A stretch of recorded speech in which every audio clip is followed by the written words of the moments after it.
Tää on Cruise Crew Lounge, Anchor, ankkuriksi kutsutaan.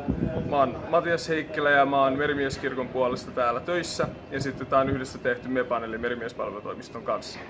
Meillä on täällä urheilumaallisuuksia, meillä tulee koripallomaallisuus ihan tähän pihaan. Sitten meillä on tämmönen sisäfudishalli tuossa vieressä, me järjestetään otteluita ja kuljetuksia. Jonka lisäksi täällä on VLANi, snackseja, juotavia, tämmöstä pieni virkistäytymismahdollisuus. Tässä ulkona voi nautiskella ja levätä. Ja tää on tosiaan pelkästään miehistön jäsenille, muut me ohjeistetaan parhaamme mukaan oikeaan osoitteeseen nämä matkustajat.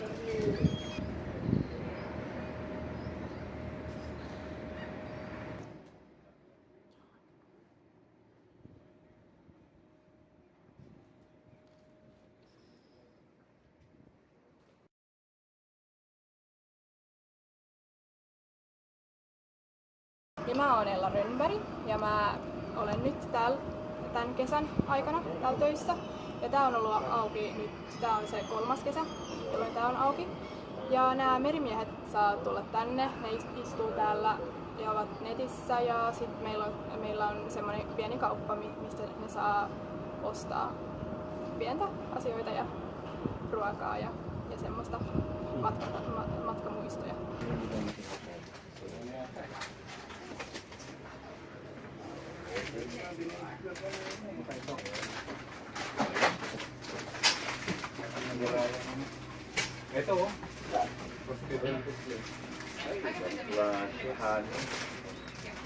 Eilen täällä oli kaksi laivaa ja tänäänkin on ollut kaksi laivaa. Joo. Ja tää on semmoinen, missä ihmiset asuu.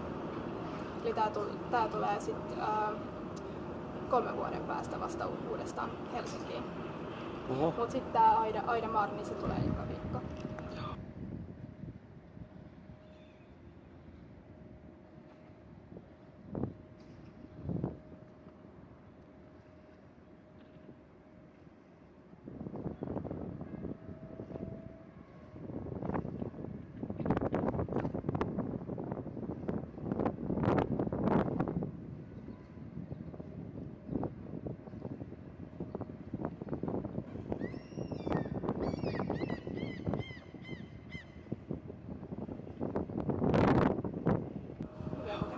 Kyllä.